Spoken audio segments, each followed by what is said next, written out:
In the forgotten corner of downtown Phoenix, where the summer heat baked concrete into submission and dreams seemed to evaporate with the morning dew, Diego Restrepo worked magic with machines that everyone else had written off as scrap metal. At 47, his weathered hands carried the wisdom of 3 decades spent coaxing life back into mechanical hearts that had stopped beating. His small repair shop, sandwiched between a laundromat and an abandoned hardware store, bore no resemblance to the gleaming service centers across town. But what Diego lacked in fancy equipment, he made up for with an intuition that bordered on supernatural. Before we jump back in, tell us where you're tuning in from, and if this story touches you, make sure you're subscribed, because tomorrow, I've saved something extra special for you.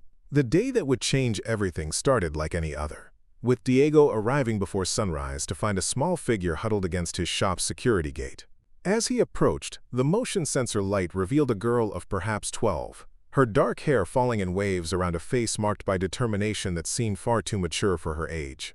Beside her sat a wheelchair, its battery pack dark and lifeless, its electronic control panel displaying nothing but a blank screen that might as well have been a tombstone for mobility itself. The girl's name was Isabella Chen, and she had been sitting outside Diego's shop since 4 in the morning, waiting for someone she had never met but had heard could perform miracles. Her wheelchair, a sophisticated piece of assistive technology worth more than most people's cars, had died 3 days earlier, leaving her stranded in a world designed for the walking. The warranty had expired, the manufacturer wanted $15,000 for repairs, and her grandmother's social security check wouldn't even cover the diagnostic fee at the authorized service centers. Diego knelt beside the wheelchair, his trained eye immediately cataloging the warning signs. The control module's LED indicators were completely dark, suggesting either a catastrophic power failure or a deeper electronic malfunction. The battery gauge showed nothing, though he could smell the faint ozone scent that usually indicated fried circuits. This wasn't going to be a simple battery replacement or loose connection fix. This was the kind of problem that sent most repair shops running for cover, citing liability concerns and manufacturer restrictions. Isabella watched his face carefully, reading the expressions that flickered across his weathered features. She had learned to interpret the subtle signals that adults gave off when confronted with her situation, the slight tightening around the eyes that meant they were calculating cost versus compassion, the barely perceptible shake of the head that preceded the gentle but firm explanation of why they couldn't help. But Diego's face showed something different. Instead of the resigned defeat she had grown accustomed to seeing, his eyes lit up with the kind of curiosity that preceded discovery. "Tell me what happened," he said, settling cross-legged on the sidewalk beside her, his toolbox within easy reach. Isabella's story unfolded in careful, measured sentences. The wheelchair had been acting strangely for weeks, occasionally jerking to unexpected stops or refusing to respond to steering commands. Then, 3 days ago while crossing the street near her school, it had simply died mid-intersection. The memory of sitting helpless in traffic, horns blaring around her while she frantically pressed buttons that no longer responded, still made her hands shake. Diego listened without interruption, occasionally nodding or asking clarifying questions that revealed a technical understanding that surprised her. Most adults, even well-meaning ones, glazed over when she tried to explain the complexities of her mobility aid. They heard wheelchair and immediately simplified their thinking, as if the word itself reduced both the machine and its user to something basic and uncomplicated. But Diego asked about torque settings and battery cycles, about software versions and calibration protocols, treating her like a consulting expert on her own equipment. The initial diagnosis took nearly an hour, with Diego working methodically through each system while Isabella provided technical history and operational context. He discovered that the wheelchair's central processing unit had developed a cascade failure, where one malfunctioning component had triggered failures throughout the integrated network. The battery management system had shut down to prevent damage, but in doing so had locked out all other functions. It was an elegant safety feature that had essentially turned the wheelchair into an expensive paperweight. "The good news," Diego said, wiping his hands in a shop rag, "is that the motor systems are fine. The bad news is that the computer brain has basically had a stroke." He gestured to the compact control module nestled beneath the armrest. "This little box costs about $8,000 to replace, assuming we can even get one from the manufacturer." Isabella's heart sank, though she tried to keep her expression neutral. $8,000 might as well have been $8 million. Her grandmother, Sophia, worked 2 part-time jobs just to keep their small apartment and put food on the table. The wheelchair had been a gift from a charity organization 3 years earlier, when Isabella's previous manual chair had become inadequate for her growing independence. The thought of returning to the limitations of manual propulsion, or worse, becoming housebound, made her stomach twist with anxiety. But Diego wasn't finished talking.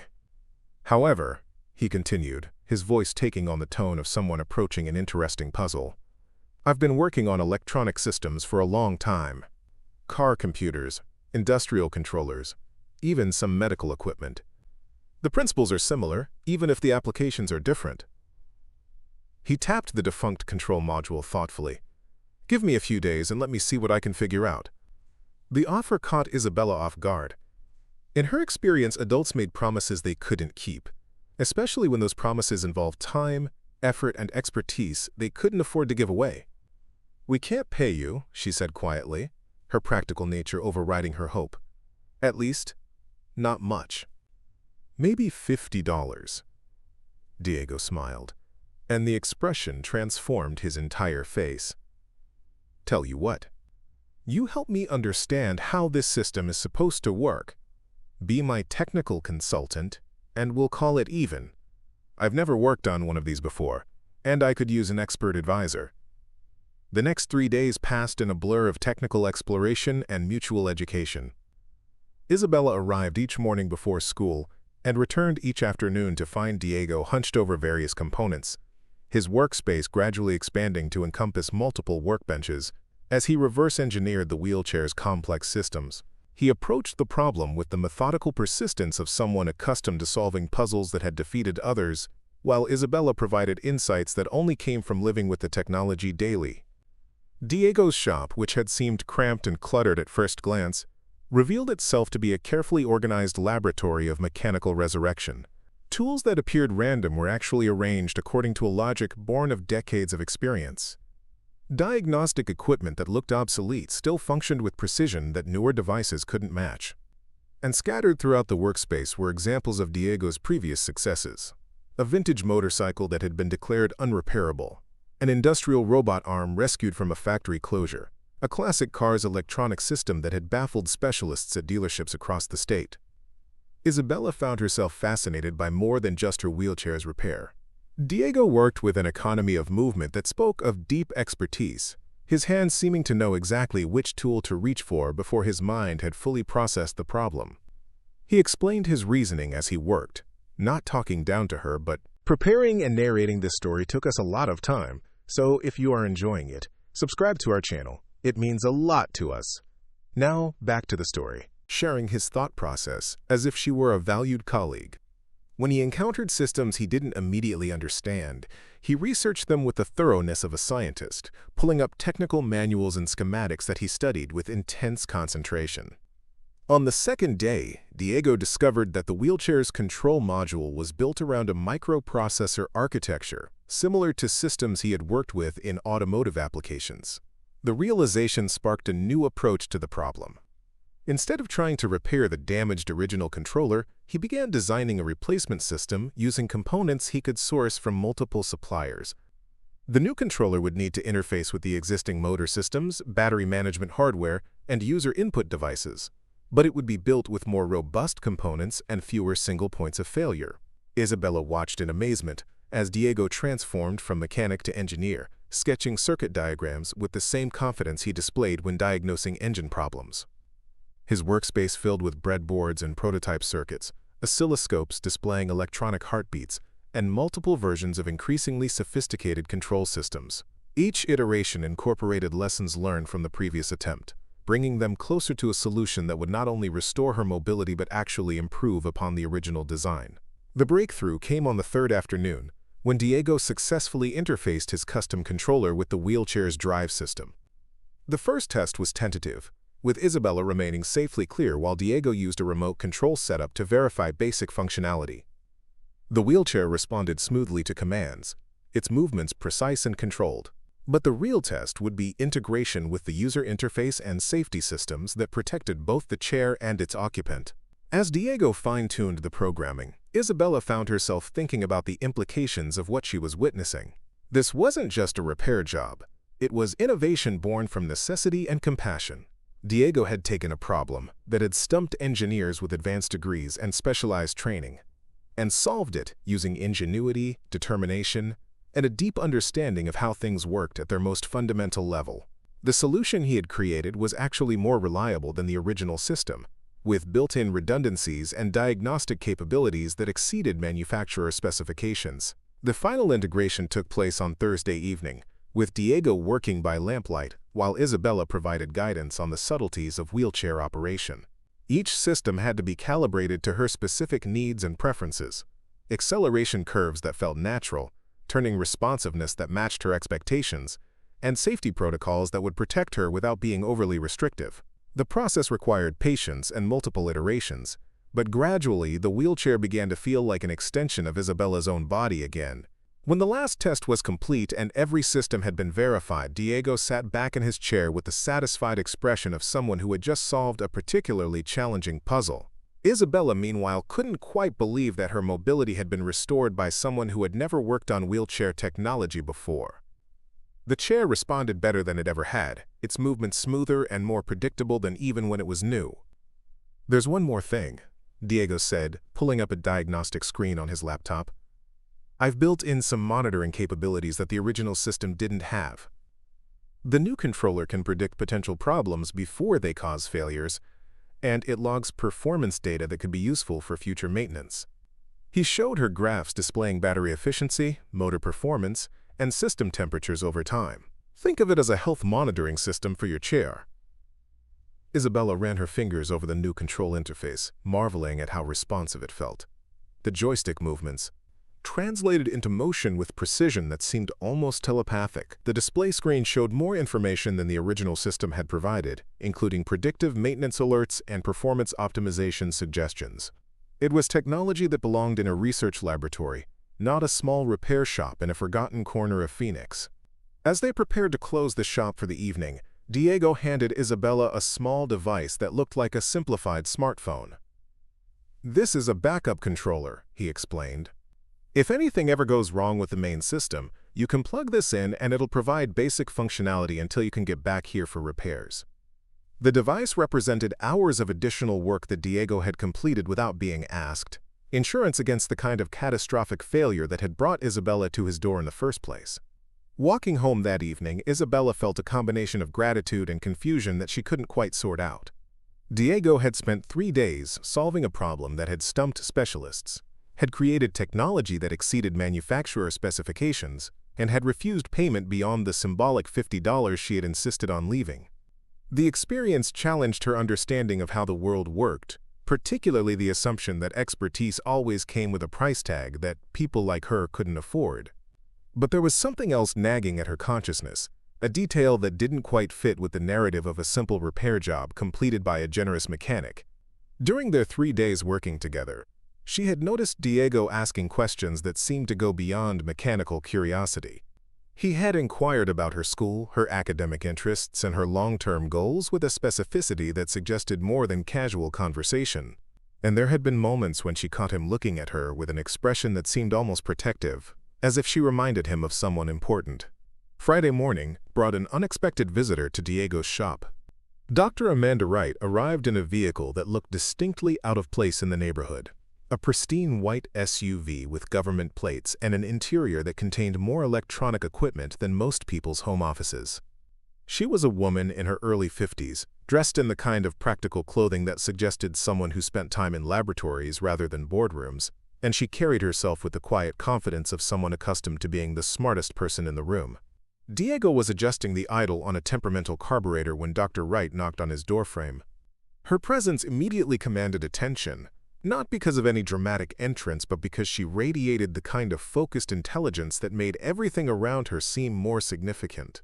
When she introduced herself as a representative from NASA's Jet Propulsion Laboratory, Diego's first thought was that someone was playing an elaborate prank. "I understand you've been working on some interesting mobility technology," Dr. Wright said, her eyes scanning the shop with professional interest. "Word of your wheelchair modification has reached some people who are very interested in innovative engineering solutions." She gestured toward a folder she carried, thick with documents that bore official seals and classification markings. "We'd like to discuss the possibility of collaboration." Diego set down his tools, his mind racing to process this unexpected development. "I'm not sure I understand. I just fixed a little girl's wheelchair. How does that interest NASA?" Dr. Wright's smile suggested that she knew more about the situation than she was initially letting on. "Mr. Restrepo, what you accomplished in 3 days has implications that extend far beyond assistive technology. The control systems you developed, the diagnostic capabilities you implemented, and the redundancy protocols you designed represent exactly the kind of innovative thinking we need for our upcoming missions." The conversation that followed revealed layers of complexity that Diego hadn't anticipated. Dr. Wright explained that NASA was facing challenges with robotic systems designed for Mars exploration. The communication delays inherent in interplanetary missions meant that Earth-based controllers couldn't provide real-time guidance to rovers and other equipment. What they needed were autonomous systems capable of self-diagnosis, adaptive problem-solving, and continued operation despite component failures. The technology Diego had developed for Isabella's wheelchair demonstrated exactly those capabilities. But there was more to the story than professional interest in innovative engineering. Dr. Wright's questions gradually revealed that she knew details about Diego's background that went far beyond public records. She was aware of his military service, his specialized training in electronic warfare systems, and his work on classified projects before he had transitioned to civilian life. She also knew about the reasons he had left that world behind, the personal costs of working on technology designed for destruction rather than creation. "We've been following your work for some time," Dr. Wright admitted. "Not surveillance exactly, but professional awareness.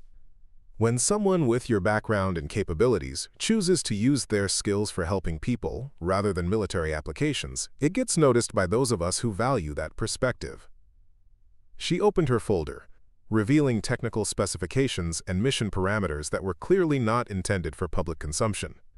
"What I'm about to show you is classified, but we've received authorization to read you in if you're interested in contributing." The documents described Project Prometheus, an ambitious mission to establish a permanent research station on Mars. The technical challenges were staggering. Autonomous systems that could operate for years without Earth-based support, redundant life support systems that could be maintained and repaired by personnel with limited specialized training, and communication networks that could function despite the harsh Martian environment. Success would require exactly the kind of innovative problem-solving that Diego had demonstrated with Isabella's wheelchair, scaled up to support human life on another planet. Diego found himself simultaneously intrigued and overwhelmed by the scope of what Dr. Wright was proposing. The engineering challenges were fascinating, the kind of problems that would push the boundaries of what was possible with current technology. But the transition from fixing wheelchairs in a small Phoenix shop to designing systems for Mars exploration felt like a leap that defied comprehension. He was honored by the opportunity, but uncertain whether his practical experience was truly relevant to such ambitious undertakings. "I think there might be some mistake," Diego said carefully. "I'm a mechanic, not a rocket scientist. I fix cars and occasionally help people like Isabella with equipment problems. What you're describing sounds like it needs someone with advanced degrees and years of specialized experience." Dr. Wright's response revealed the depth of thought that had gone into this recruitment effort. "Mr. Restrepo, we have plenty of people with advanced degrees and specialized experience. What we don't have enough of are people who can look at a complex system that nobody else can fix and figure out a solution using available resources and creative thinking." She gestured around his shop, taking in the evidence of countless successful repairs and innovations. "The kind of intuitive problem-solving you demonstrated with Isabella's wheelchair is exactly what we need for long-duration space missions." The conversation continued for nearly 2 hours, with Dr. Wright explaining the specific technical challenges facing Project Prometheus and Diego gradually understanding how his particular skill set might contribute to solutions. The discussion revealed that NASA's approach to Mars exploration was evolving beyond traditional models that relied on Earth-based support and specialized expertise. Future missions would require robust, adaptable systems that could be maintained and modified by crew members with diverse backgrounds and practical experience. As Dr. Wright prepared to leave, she handed Diego a secure communication device and a packet of preliminary technical specifications. "Take some time to think about this," she said. "If you're interested, we'd like to invite you to JPL for a more detailed briefing and to meet some of the other people working on this project." She paused at the door, her expression becoming more personal. "I should mention that Isabella's grandmother, Sophia, used to work for NASA. She was one of our best materials engineers before she retired to take care of her granddaughter. The apple doesn't fall far from the tree, and Isabella's technical insights during your wheelchair project were quite impressive." The revelation about Isabella's family connection to NASA added another layer of complexity to an already surreal situation. Diego had assumed that Isabella's sophisticated understanding of technology was simply the result of living with advanced assistive equipment, but now he wondered if there were deeper influences at work. The thought that his simple act of helping a stranded child had somehow connected him to one of the most ambitious engineering projects in human history seemed to defy probability. That evening, Diego sat in his shop long after closing time, surrounded by the familiar tools and projects that had defined his life for decades. The secure communication device sat on his workbench like an artifact from another world, its presence transforming the entire space from a neighborhood repair shop into something that felt connected to endeavors beyond his imagination.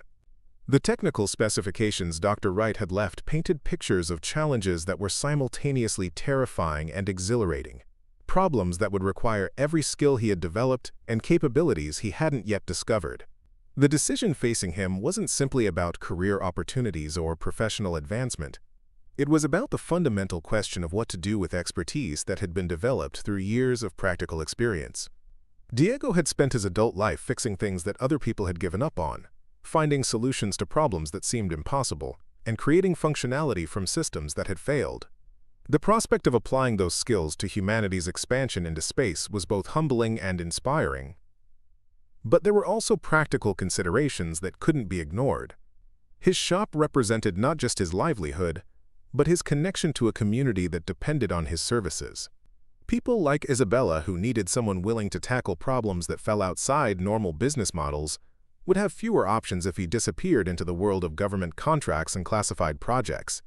The transition from helping individuals to contributing to grand scientific endeavors involved trade-offs that weren't immediately clear. As he locked up the shop and headed home, Diego found himself thinking about Isabella's smile when her wheelchair had responded to its first successful test. That moment of pure joy, when mobility and independence had been restored through patient problem-solving and creative engineering, represented everything he valued about his work. The question now was whether those same values could be served on a larger scale, whether helping humanity reach Mars was fundamentally the same as helping a 12-year-old girl cross the street safely. The weekend brought time for reflection and research, as Diego used his newly acquired security clearance to explore the technical details of Project Prometheus. The more he learned about the mission's objectives and challenges, the more he understood why NASA was interested in his particular approach to problem-solving. Traditional aerospace engineering, while sophisticated and reliable, was optimized for situations where extensive ground support and specialized expertise were available. Mars missions would require a different philosophy, one that prioritized adaptability, maintainability, and the ability to function despite incomplete information and limited resources. Monday morning would bring a decision that would either maintain the comfortable status quo of his current life or launch him into territory that was both exciting and terrifying. Diego spent Sunday evening in his shop, working on familiar problems with familiar tools, wondering whether this might be one of the last times he would experience the simple satisfaction of bringing a dead engine back to life. Change was coming, whether he embraced it or not, and the only question was whether he would help shape it or simply react to it. The sound of wheels on concrete announced Isabella's arrival for their regular Monday morning check-in. Her wheelchair rolled smoothly into the shop, its performance showing no signs of the catastrophic failure that had brought them together just days earlier. But something in her expression suggested that she knew more about recent developments than her age would normally allow, and Diego realized that the interconnected nature of his situation was about to become even more complex. "My grandmother wants to meet you," Isabella said without preamble, her directness cutting through the uncertainty that had been building in Diego's mind all weekend. "She said to tell you that it's time to stop running from your destiny." Sophia Chen arrived at Diego's shop driving a vehicle that seemed to contradict everything about her modest circumstances. The pristine Tesla Model S whispered to a stop outside the garage, its advanced technology a stark contrast to the weathered neighborhood around them. When she emerged from the driver's seat, Diego immediately understood where Isabella had inherited her combination of intelligence and determination. Sophia moved with the precise economy of someone accustomed to working in environments where every action had consequences, her silver hair pulled back in a practical style that framed eyes sharp enough to dissect complex problems at a glance. The introductions were brief, but loaded with unspoken significance. Sophia's handshake conveyed the firm confidence of someone who had spent decades in technical fields dominated by people who underestimated her capabilities. Her assessment of Diego was equally direct, studying him with the same analytical intensity she might apply to evaluating a new materials specification. Isabella watched the interaction between the two adults with obvious anticipation, as if she had been waiting for this meeting far longer than the circumstances would suggest. "Dr. Wright tells me you've developed some interesting solutions to autonomous system challenges," Sophia said, settling into the folding chair that Diego hastily retrieved from his cluttered office. Her tone was conversational, but Diego recognized the underlying evaluation taking place. This wasn't a casual social visit, it was a technical interview disguised as a friendly conversation. Diego found himself explaining his approach to Isabella's wheelchair repair in greater detail than he had provided to Dr. Wright, largely because Sophia's questions revealed a depth of technical understanding that demanded comprehensive answers. She inquired about specific programming algorithms, redundancy protocols, and failure mode analysis, with the precision of someone who had spent years designing systems where mistakes could prove fatal. Her background in materials engineering became evident through her focus on component reliability and environmental stress factors. The conversation gradually expanded beyond wheelchair technology to encompass Diego's broader philosophy of mechanical problem-solving. Sophia seemed particularly interested in his ability to diagnose complex failures through observation and intuition, skills that couldn't be taught in traditional engineering programs, but which proved invaluable when dealing with unprecedented technical challenges. Her questions revealed that she understood the difference between theoretical knowledge and practical wisdom, and that she valued the latter at least as highly as the former. "NASA has a problem," Sophia said eventually, her directness cutting through the technical discussion. "They're planning missions that will require crew members to maintain and repair equipment using whatever resources are available, often without direct communication with Earth-based experts. Traditional training approaches assume access to specialized tools, replacement parts, and technical support that won't exist on Mars." Diego nodded, beginning to understand the connection between his work and the space agency's needs. "You need people who can fix things with whatever's at hand." "More than that," Sophia continued, "we need systems designed by people who understand that elegance and reliability often come from simplicity rather than complexity. Your wheelchair controller is a perfect example. Instead of trying to replicate the manufacturer's overcomplicated design, you created something more robust using readily available components." The weight of her words settled over Diego as he realized that his pragmatic approach to engineering represented exactly the philosophy that would be essential for successful Mars missions. Traditional aerospace technology prioritized performance optimization within carefully controlled parameters, but interplanetary exploration would require adaptability and maintainability under conditions that couldn't be fully anticipated or controlled. Isabella, who had been listening quietly while making adjustments to her wheelchair's settings, suddenly spoke up. "Grandma, show him the real reason you came." Sophia's expression shifted slightly, revealing a mixture of pride and concern that suggested they were about to move beyond casual recruitment into more serious territory. She reached into her briefcase and withdrew a tablet displaying technical specifications that were clearly not intended for general distribution.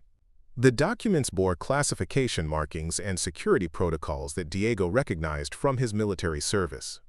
"Project Prometheus isn't just about establishing a Mars research station," Sophia explained, her voice taking on the careful tone of someone sharing classified information. "It's about proving that human civilization can survive beyond Earth. The technological challenges are unprecedented, but the political and financial pressures are equally complex." The tablet displayed mission timelines that revealed the ambitious scope of what NASA was attempting. The initial Mars landing was scheduled for less than 3 years away, followed by increasingly sophisticated missions that would culminate in a permanent human presence on the planet.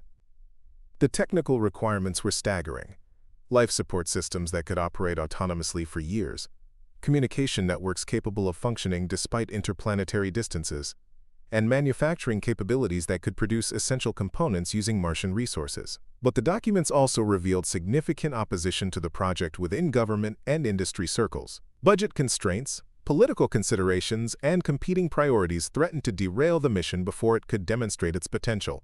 The technical team needed to prove not only that their solutions would work, but that they represented cost-effective approaches to challenges that had never been successfully addressed. "We're fighting a war on multiple fronts," Sophia continued. "Technical feasibility, political approval, budget allocation, and public support. Success requires innovations that are both sophisticated enough to solve unprecedented problems and simple enough to be implemented within realistic resource constraints." Diego studied the mission parameters, gradually understanding why his wheelchair repair had attracted attention from people at the highest levels of the space program. The controller he had built demonstrated exactly the kind of robust, adaptable technology that would be essential for Mars missions. More importantly, his approach to the problem showed the kind of creative thinking that could address challenges that hadn't yet been anticipated. "The wheelchair was a test," Isabella said quietly, her matter-of-fact tone making the revelation seem almost casual. "Not planned exactly, but when my chair failed and Grandma heard about your solution, she realized it was a perfect demonstration of the capabilities NASA needs." The implications of her statement took a moment to fully register. Diego had assumed that he was simply helping a stranded child with a technical problem, but Isabella and Sophia had apparently recognized the broader significance of his approach from the beginning. His act of compassion had inadvertently become a demonstration of skills that were directly relevant to humanity's expansion into space. Sophia's next revelation added another layer of complexity to the situation. "There's something else you should know. The wheelchair manufacturer that refused to repair Isabella's chair is owned by Meridian Defense Systems, the same company that holds primary contracts for Project Prometheus life support technology." The connection sent a chill through Diego's understanding of the situation.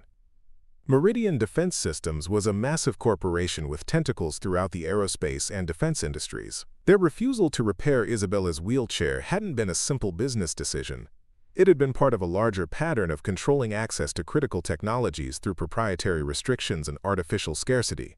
They can't afford to have independent engineers demonstrating that their complex, expensive systems can be replaced with more reliable alternatives, Sophia explained. "Your wheelchair controller represents exactly the kind of innovation that threatens their business model." Diego found himself thinking about the implications of corporate control over technologies essential for human survival and exploration. If Meridian controlled both the wheelchair technology that Isabella needed and the life support systems required for Mars missions, they held tremendous power over individual lives and humanity's future. The company's reluctance to provide affordable repairs or support independent innovation represented a fundamental conflict between profit motives and human welfare. The conversation was interrupted by the arrival of another unexpected visitor. A black SUV with tinted windows pulled up outside the shop, and two individuals in business attire emerged with the purposeful stride of people accustomed to getting immediate attention. Their presence immediately changed the atmosphere in the shop, introducing a tension that made everyone acutely aware that the stakes of their discussion extended far beyond technical collaboration. The lead visitor introduced himself as Marcus Blackwood, Senior Vice President of Technology Development for Meridian Defense Systems. He was a man in his early 50s who carried himself with the polished confidence of someone accustomed to corporate boardrooms and government procurement meetings. His companion, introduced only as Ms. Rodriguez, remained largely silent but observed everything with the focused attention of a security professional. "Mr. Restrepo," Blackwood began, his tone friendly but carrying undertones that suggested this was not a social visit. "I understand you've been working on some interesting modifications to proprietary medical equipment. I'm here to discuss potential patent infringement issues and to explore opportunities for legitimate collaboration." The phrase patent infringement hung in the air like a threat, though Blackwood delivered it with the casual confidence of someone making a routine business observation. Diego immediately understood that Meridian was asserting ownership over the basic concepts involved in wheelchair control technology, regardless of how those concepts were implemented or improved upon. Sophia's response was swift and sharp. "Mr. Blackwood, Mr. Restrepo's innovations represent independent development of solutions to problems that your company refused to address. There's no infringement when you Abandon your customers, and someone else provides the help they need. Blackwood's smile remained fixed, but his eyes showed the calculation of someone adjusting strategy in real time. Miss Chen, I'm surprised to see you here. I understood you had retired from active involvement in aerospace development. The comment carried implications that suggested Meridian was well aware of Sophia's background and her potential influence on Project Prometheus. The corporate maneuvering continued for several minutes, with Blackwood attempting to establish legal grounds for restricting Diego's work while simultaneously offering vague promises of consulting opportunities within Meridian's development programs. The subtext was clear: join us or face legal consequences that could destroy your business and personal finances. Isabella, who had been listening to the exchange with growing frustration, finally interrupted with a question that cut through the corporate posturing. Mr. Blackwood, why didn't your company fix my wheelchair when it broke? The simplicity of her question created an uncomfortable silence that revealed the fundamental weakness in Meridian's position. Blackwood's explanation about warranty periods, authorized service centers, and liability concerns sounded hollow when confronted with the basic human need for functional mobility equipment. His corporate policies, designed to maximize profit and control, had failed a 12-year-old girl in the most basic way possible. Diego found his voice and his conviction in that moment of corporate arrogance. Your company had 3 weeks to help Isabella. You chose not to. I fixed her wheelchair in 3 days using better technology than your original design. If that threatens your business model, maybe you need a better business model. The confrontation escalated when Blackwood produced legal documents that purported to establish Meridian's intellectual property rights over broad categories of assistive technology. The papers were clearly designed to intimidate rather than to establish legitimate legal claims, but they represented the kind of aggressive tactics that large corporations routinely use to suppress independent innovation. Sophia's response revealed the depth of her connections within the aerospace community. She made a series of phone calls that brought immediate attention to Meridian's intimidation tactics from government procurement officials, congressional oversight committees, and industry ethics boards. Her decades of service to NASA had earned her allies throughout the technical and political establishment, allies who were not impressed by corporate attempts to suppress innovation that could benefit both disabled individuals and space exploration. The tide of the confrontation turned when Dr. Wright arrived with a team of NASA security personnel and legal representatives. Her timing was too perfect to be coincidental, suggesting that Sophia had anticipated Meridian's response and had arranged for appropriate support. The message was clear. Diego's work was now under the protection of the federal government, and any attempts to interfere with it would be treated as matters of national security. Blackwood's retreat was strategic rather than complete. Before leaving, he made it clear that Meridian considered Diego's innovations to be competitive threats that would be addressed through appropriate channels. The company had significant resources and political connections that could make life difficult for independent engineers who challenged their market dominance. But the confrontation had also revealed the strength of the coalition forming around Project Prometheus and the innovative approaches it represented. NASA's support, Sophia's connections, and the growing recognition of Diego's capabilities created a foundation for resistance against corporate pressure.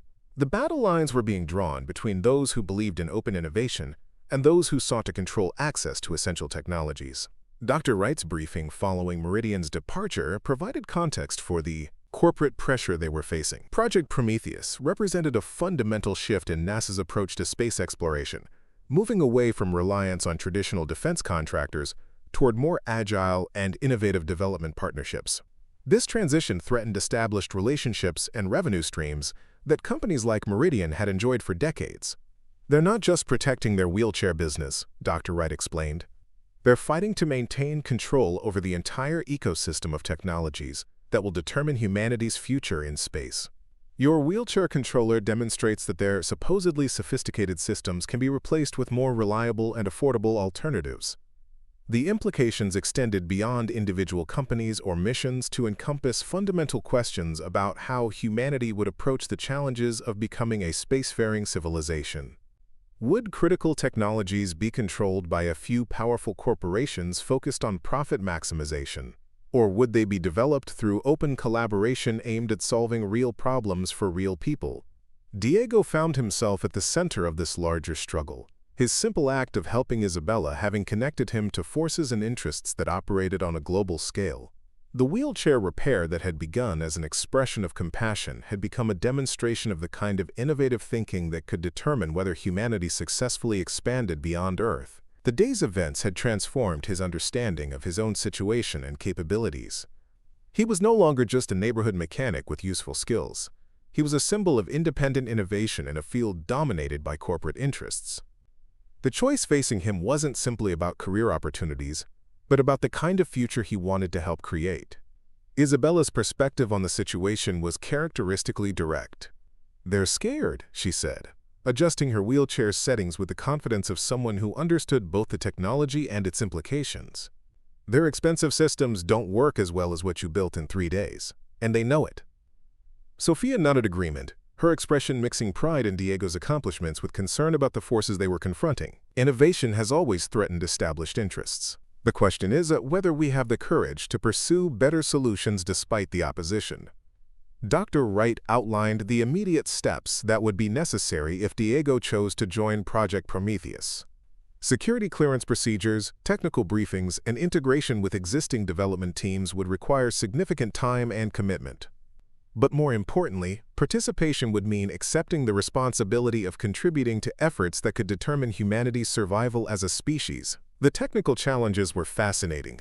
Developing systems that could sustain human life in environments where Earth-based support was impossible, creating manufacturing capabilities that could produce essential components using extraterrestrial resources, and designing communication networks that could function despite interplanetary distances. Success would require exactly the kind of practical innovation that Diego had demonstrated with Isabella's wheelchair.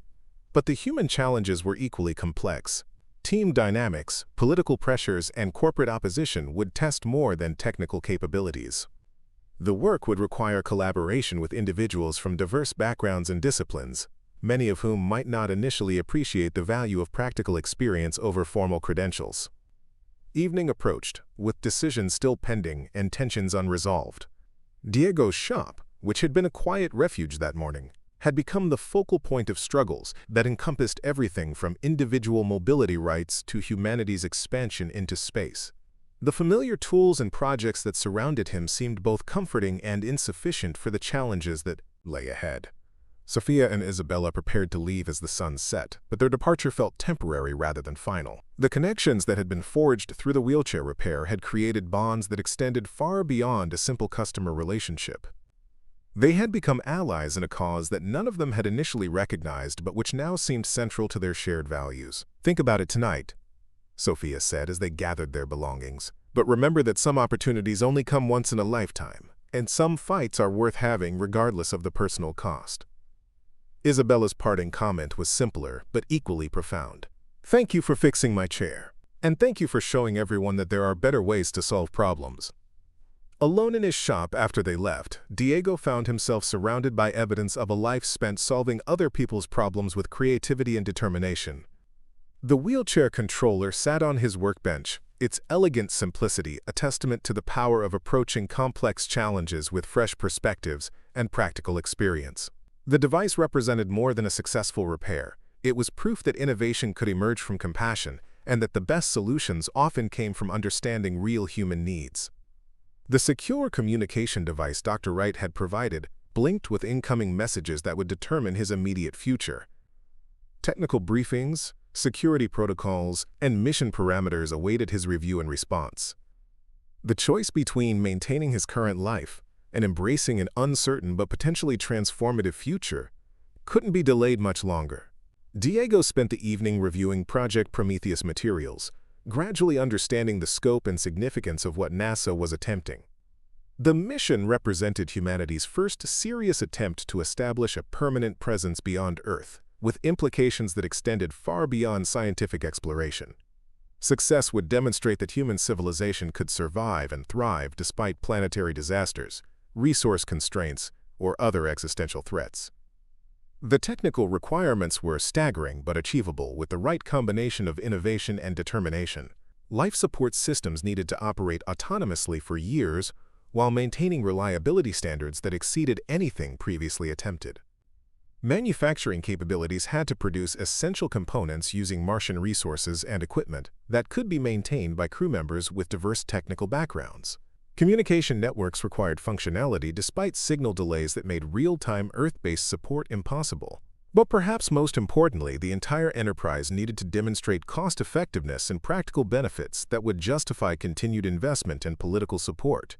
Public enthusiasm for space exploration was significant but not unlimited, and competing priorities could easily shift resources away from ambitious projects that seemed removed from immediate human concerns.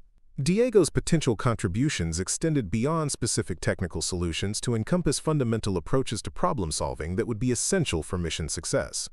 His ability to diagnose complex failures through observation and intuition, to develop solutions using available resources rather than specialized components, and to create robust systems that could operate despite incomplete information, represented exactly the capabilities that Mars missions would require.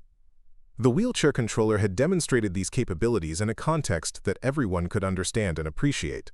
A disabled child's mobility had been restored through innovative engineering that exceeded the performance of expensive commercial systems. The parallel to space exploration was clear. Human needs could be met through creative problem-solving that didn't depend on corporate control or artificial scarcity. But accepting NASA's offer would mean leaving behind the community and relationships that had defined his adult life. The neighborhood repair shop that had been his refuge and purpose for decades would need to be closed or transferred to someone else. Customers who depended on his services would have to find alternative sources of help, assuming such alternatives existed for the kind of challenging problems he routinely solved. The decision ultimately came down to fundamental questions about purpose and impact. Diego had spent years helping individuals with mechanical problems that others couldn't or wouldn't address. His work had made real differences in people's lives, providing mobility, income, and independence that might otherwise have been impossible. The thought of abandoning that mission for abstract contributions to space exploration troubled him deeply, but Isabella's situation had demonstrated that individual problems often reflected larger systemic issues that required comprehensive solutions. Her wheelchair failure hadn't been an isolated incident, but rather a symptom of corporate policies that prioritized profit over human welfare. Addressing such problems might require engaging with larger institutions and broader initiatives than his neighborhood shop could accommodate. The night brought little clarity, but much reflection on the paths that had led to this moment of decision.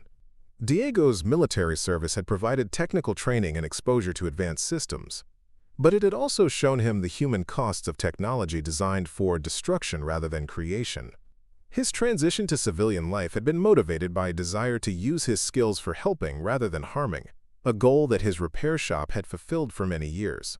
Now he faced the possibility of contributing to humanity's expansion beyond Earth, work that could benefit countless future generations, but which would require abandoning his current mission of solving immediate problems for real people.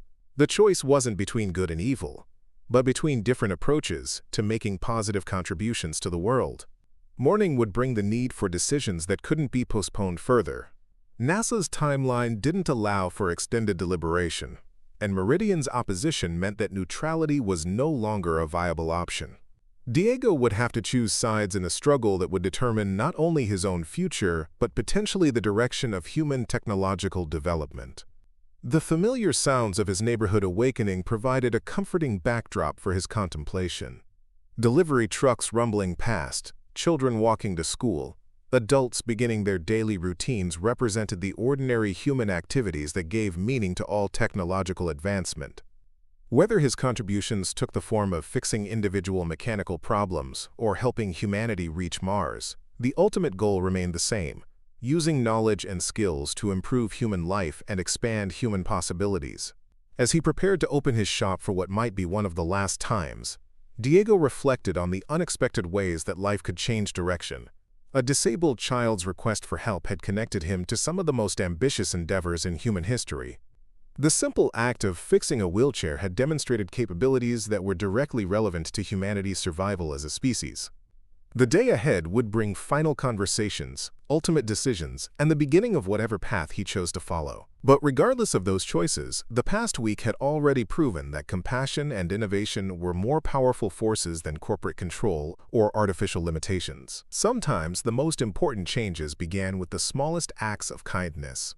The morning sun had barely crested the horizon when Diego arrived at his shop to find a convoy of vehicles parked outside, their occupants representing forces that would reshape his understanding of everything he thought he knew about his simple neighborhood business. 3 black SUVs with government plates flanked Dr. Wright's familiar white vehicle, while a news van from the local television station sat at the far end of the block. The sight filled Diego with a mixture of anticipation and dread, as he realized that his decision about NASA's offer had apparently been made public knowledge before he had even finalized it himself. Dr. Wright approached him with the brisk efficiency of someone operating under significant time pressure. Her usual professional composure showed signs of strain that suggested the situation had evolved beyond routine recruitment into something far more complex and urgent. Behind her, a team of NASA officials and government representatives waited with expressions that mixed excitement with barely concealed anxiety. "Mr. Restrepo, we need to accelerate our timeline," Dr. Wright began without preamble. "Meridian Defense Systems has filed preliminary injunctions claiming intellectual property violations and seeking to prevent any government collaboration with your technology. More importantly, they've lobbied Congress to investigate NASA's procurement practices for Project Prometheus." The implications hit Diego like a physical blow. Meridian wasn't simply protecting their market share, they were attempting to destroy Project Prometheus entirely by questioning its fundamental approach to technological development. The company's strategy revealed the depths of their opposition to independent innovation and their willingness to sacrifice humanity's expansion into space to preserve their corporate dominance. Isabella and Sophia arrived shortly after, their Tesla navigating through the official vehicles with practiced ease. Isabella's wheelchair rolled smoothly from the car to the shop entrance, its performance a stark reminder of what had started this entire chain of events. Sophia's expression showed the determined focus of someone preparing for a battle she had been anticipating for years. The briefing that followed transformed Diego's modest shop into an impromptu command center for a struggle that extended far beyond individual careers or business interests. NASA officials outlined the political landscape surrounding Project Prometheus, revealing corporate lobbying efforts, congressional pressure, and media campaigns designed to undermine public support for innovative space exploration approaches. Meridian has convinced key legislators that NASA's new development partnerships represent dangerous departures from proven aerospace practices, explained Dr. Sarah Patel, NASA's Deputy Administrator for Technology Development. They're arguing that critical mission systems should only be developed by established defense contractors with decades of specialized experience. Diego found himself thrust into the center of a debate about the future of American space exploration. His wheelchair controller had become a symbol of the innovative thinking that NASA believed was essential for successful Mars missions, while Meridian presented it as evidence of dangerous amateur experimentation with life-critical technologies. The technical merits of his work were being overshadowed by political maneuvering and corporate interests. Sophia's response revealed the depth of her knowledge about the aerospace industry's internal dynamics. "This isn't about technical capabilities or mission safety," she said, her voice carrying the authority of someone who had witnessed similar corporate battles throughout her career. "It's about control. Meridian and companies like them want to maintain monopolies over technologies that could determine humanity's future." The morning's revelations continued to escalate when Dr. Wright received a secure communication that changed everyone's expressions from concern to something approaching panic. She listened briefly to the encrypted device, then addressed the group with news that transformed their situation from challenging to potentially catastrophic. "Congress is calling emergency hearings on NASA's procurement practices for next week," she announced. "Meridian has provided testimony claiming that Project Prometheus represents a fundamental threat to national security through its reliance on unvetted civilian contractors and experimental technologies." Diego realized that his simple act of helping Isabella had somehow connected him to forces that could determine not only the future of space exploration, but the broader relationship between corporate power and independent innovation. The wheelchair repair that had begun as an expression of compassion had become a flashpoint in a struggle over who would control the technologies essential for humanity's survival and expansion. The urgency of the situation demanded immediate decisions about Diego's involvement with Project Prometheus. NASA couldn't afford to wait for congressional hearings or legal resolutions. The mission timeline required immediate progress on critical system development. Dr. Wright presented Diego with an ultimatum disguised as an opportunity. Join the project immediately with full security clearance and legal protection. or watch from the sidelines as corporate interests potentially destroyed humanity's best chance for interplanetary expansion. Isabella's intervention at this crucial moment demonstrated a maturity in strategic thinking that surprised even her grandmother. "Mr. Blackwood said my wheelchair repair violated their patents," she said, addressing the assembled officials with remarkable composure. "But what if we could prove that their original design was actually inferior to what already existed?" Her suggestion sparked a flurry of technical discussion that revealed another dimension to the conflict between Meridian and independent innovation. Sophia's archives contained documentation of wheelchair control technologies that predated Meridian's patents by several years, innovations that had been developed within NASA's own assistive technology programs before being abandoned due to budget constraints and shifting priorities. "Isabella's right," Sophia said, pulling up historical documents on her tablet. "The core concepts that Diego implemented in his controller were originally developed by NASA engineers in the early 2000s. Meridian acquired those patent rights through a complex series of corporate acquisitions and licensing agreements, but they never actually improved upon the original designs." The revelation transformed the legal landscape surrounding Diego's work and Project Prometheus more broadly. Instead of defending against patent infringement claims, NASA could assert prior art and possibly challenge the validity of Meridian's intellectual property portfolio. The wheelchair controller wasn't a violation of corporate patents. It was a restoration of public innovations that had been captured by private interests. Dr. Patel immediately recognized the strategic implications of this discovery. If we can demonstrate that Meridian's supposed proprietary technologies are actually improvements upon public domain research, we can undermine their entire argument about the dangers of civilian contractors. More importantly, we can show that their approach represents corporate capture of taxpayer-funded innovation. The morning's events had revealed layers of complexity that extended far beyond Diego's individual situation to encompass fundamental questions about innovation, ownership, and the public interest. The struggle between Meridian and Project Prometheus represented a microcosm of larger tensions between corporate control and open development that would determine humanity's technological future. Diego's decision became clear as he absorbed the full scope of what was at stake. This wasn't simply about career opportunities or technical challenges. It was about whether independent innovation would be allowed to flourish, or whether corporate interests would maintain control over critical technologies through legal intimidation and political pressure. "I'm in," he said, the words carrying more weight than he had initially realized. Not just for NASA or Project Prometheus, but for Isabella and everyone else who needs better solutions than what the corporations are willing to provide. The commitment triggered a whirlwind of activity as NASA officials initiated security clearance procedures, technical briefings, and legal protections that would shield Diego from corporate retaliation. The transformation from neighborhood mechanic to aerospace contractor happened with bewildering speed, but the underlying mission remained constant: solving problems that others couldn't or wouldn't address. Isabella's role in the developing situation evolved from beneficiary to active participant, as NASA officials recognized her technical insights and strategic thinking. Her understanding of assistive technology, combined with her grandmother's aerospace background, provided perspectives that professional engineers often missed. The girl who had been abandoned by corporate customer service became an advisor to some of the most ambitious engineering projects in human history. The news media's arrival added another dimension to the unfolding drama, as reporters recognized the human interest story embedded within larger questions about space exploration and corporate power.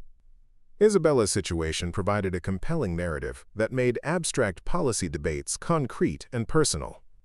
The disabled child whose wheelchair had been fixed by a compassionate mechanic represented everyone who had been failed by systems designed to prioritize profit over human welfare.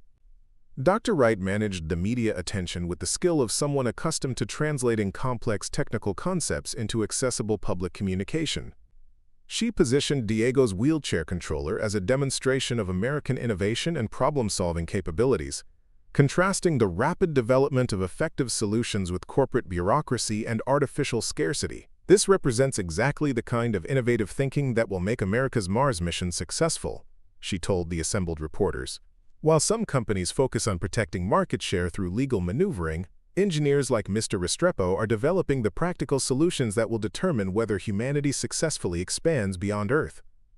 The afternoon brought the first direct confrontation between NASA's new approach and Meridian's established interests, when Marcus Blackwood returned with a larger legal team, and what appeared to be political reinforcements. The corporate delegation included former government officials whose presence suggested that Meridian's opposition operated at the highest levels of the defense and aerospace establishment. Blackwood's strategy had evolved beyond simple intellectual property claims to encompass broader arguments about national security and established procurement practices. He presented documentation suggesting that Diego's rapid development of wheelchair technology represented dangerous shortcuts that could prove catastrophic when applied to life-critical space systems. Mr. Restrepo may be a skilled mechanic, Blackwood argued, but space exploration requires engineering disciplines and testing protocols that can't be improvised in neighborhood repair shops. Lives will depend on these systems, and we can't afford to experiment with unproven approaches. Sophia's response revealed the emotional core of her opposition to corporate control over essential technologies. Mr. Blackwood, your company had the opportunity to help Isabella when her wheelchair failed. You chose to abandon a disabled child rather than provide affordable repairs. Now you want us to trust you with humanity's future? The confrontation escalated when Isabella herself challenged Blackwood's assertions about technical competence and safety. Her detailed knowledge of wheelchair systems, combined with her first-hand experience of corporate abandonment, provided a powerful counterargument to Meridian's claims about the superiority of established approaches. Your wheelchair design failed after 2 years, Isabella said, her voice carrying the quiet authority of someone speaking from direct experience. Mr. Restrepo's controller has been working perfectly for weeks and includes safety features that your original system never had. Which one sounds more reliable? The question exposed the fundamental weakness in Meridian's position. Their expensive proprietary systems often performed worse than independent innovations, while being far more difficult and costly to maintain. The company's business model depended on artificial scarcity and planned obsolescence rather than genuine technical superiority. Dr. Wright seized the opportunity to present NASA's broader case for innovative procurement approaches. Project Prometheus required systems that could operate autonomously for years while being maintained by crew members with diverse technical backgrounds. Traditional aerospace contractors had never been required to design for such operational constraints, making their experience less relevant than their corporate credentials might suggest. Mars missions will succeed or fail based on adaptability and maintainability under unprecedented conditions, Dr. Wright explained. Mr. Restrepo's work demonstrates exactly the kind of robust, practical engineering that will be essential for mission success. The afternoon's confrontations revealed that the struggle over Diego's involvement with Project Prometheus represented a broader transformation in how America approached complex technological challenges.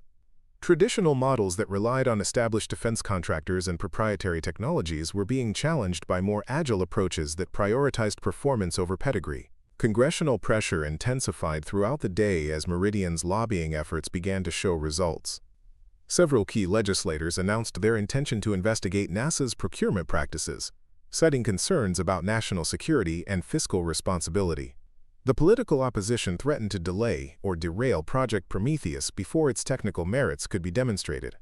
But public opinion was beginning to shift in favor of NASA's innovative approaches as news coverage highlighted the human story behind the policy debates. Isabella's situation resonated with viewers who had experienced similar corporate abandonment in healthcare, technology, and other essential services. The contrast between a compassionate mechanic solving problems and a corporation protecting profits proved compelling to audiences across political divides. Social media amplified the story's impact as engineers, disabled rights advocates, and space exploration enthusiasts shared their own experiences with corporate indifference and independent innovation. The hashtag #FixItDiego began trending as people posted stories of repairs and solutions that had been achieved outside traditional commercial channels. Evening brought a breakthrough that transformed the entire conflict when Sophia's historical research revealed smoking gun evidence of Meridian's corporate practices. Documents obtained through Freedom of Information Act requests showed that the company had systematically acquired and then abandoned promising technologies developed with taxpayer funding, creating artificial scarcity that drove up prices for essential systems. They didn't innovate, Sophia announced to the assembled NASA officials and media representatives. They acquired public research, filed patents to prevent others from using it, and then charged premium prices for inferior implementations. Isabella's wheelchair controller proves that the original NASA research was superior to what Meridian eventually brought to market. The revelation provided ammunition for congressional allies who had been seeking ways to challenge corporate capture of publicly funded research. Several legislators announced their intention to investigate Meridian's acquisition practices and their impact on innovation in critical technology sectors. Dr. Wright recognized the opportunity to reframe the entire debate about Project Prometheus and independent innovation. Instead of defending against corporate attacks, NASA could now position itself as reclaiming public investments that had been captured by private interests. The agency's new procurement approaches represented not dangerous experimentation, but restoration of original American innovation principles. The evening news coverage reflected the transformed narrative, as reporters highlighted the David versus Goliath aspects of the conflict. Diego's small repair shop challenging a massive defense contractor appealed to American cultural values about entrepreneurship and individual initiative. Isabella's role as both beneficiary and advocate added emotional resonance that made complex policy issues personally meaningful. The day's events had established Diego as more than just a NASA contractor. He had become a symbol of independent innovation challenging corporate control. His wheelchair controller represented proof that better solutions often came from understanding real human needs rather than maximizing quarterly profits. But the personal costs of his new prominence were becoming apparent, as Meridian's opposition tactics escalated beyond legal and political pressure. Corporate investigators had begun examining his business practices, personal finances, and professional history, looking for vulnerabilities that could be exploited to undermine his credibility. Sophia's warning proved prophetic when Diego discovered that his shop's business license was being challenged on technical grounds that had never been issued during his decades of operation. Zoning complaints, environmental concerns, and safety violations were being manufactured by interests that clearly had more resources and influence than neighborhood advocacy groups. This is how they operate, Sophia explained. When they can't win on technical merits, they use administrative harassment and legal intimidation to exhaust their opponents' resources and resolve. But the corporate pressure was generating unexpected sources of support as Diego's story resonated with communities that had experienced similar challenges. Small business owners, independent engineers, and disability rights advocates began organizing in defense of the principles that his work represented. The climactic moment came when Dr. Wright announced that NASA had decided to accelerate Project Prometheus development, despite corporate and political pressure. Diego's wheelchair controller would become the foundation for autonomous life support systems that could operate independently for years, while being maintained by crew members with practical rather than specialized training. "We're not going to let corporate interest derail humanity's expansion into space," Dr. Wright declared. Mr. Restrepo's work proves that American innovation is alive and well outside traditional defense contractor monopolies. The announcement triggered immediate responses from multiple directions. Meridian's legal team promised escalated litigation, congressional critics threatened budget retaliation, and industry analysts questioned the wisdom of basing critical space systems on technology developed in a neighborhood repair shop. But public support for NASA's decision proved stronger than expected as Americans rallied around the story of innovation triumphing over corporate obstruction. The contrast between a mechanic helping a disabled child and a corporation protecting market share proved compelling across political and demographic divides. Isabella's final contribution to the unfolding drama came when she demonstrated her enhanced wheelchair controller for the assembled media and officials. The system's performance exceeded anything available from commercial manufacturers, while incorporating safety features and diagnostic capabilities that represented genuine innovation rather than incremental improvement. "This is what happens when people care more about solving problems than protecting profits," she said, her words carrying the wisdom of someone who had experienced both corporate abandonment and individual compassion. The months that followed transformed both Diego's life and American space exploration policy. His integration into Project Prometheus proved that practical innovation could thrive within NASA's ambitious missions while maintaining the human-centered values that had motivated his original wheelchair repair. Isabella's continued involvement with the project as a youth advisor and testing consultant provided ongoing reminders of the human benefits that flowed from prioritizing capability over credentials. Her insights helped ensure that Project Prometheus systems would be accessible and maintainable by people with diverse backgrounds and abilities. Sophia's historical research led to broader investigations of corporate capture of publicly funded research, resulting in policy changes that made it more difficult for private interests to monopolize innovations developed with taxpayer support. Her work helped establish precedents that would benefit future generations of independent innovators. The successful Mars landing that resulted from Project Prometheus technologies validated NASA's decision to embrace innovative procurement approaches. Systems based on Diego's designs operated flawlessly in the harsh Martian environment, while proving far more maintainable than traditional aerospace technologies. But perhaps the most important outcome was the demonstration that individual acts of compassion could connect to larger movements for positive change. Diego's simple decision to help a stranded child had contributed to humanity's expansion beyond Earth, while challenging corporate control over essential technologies.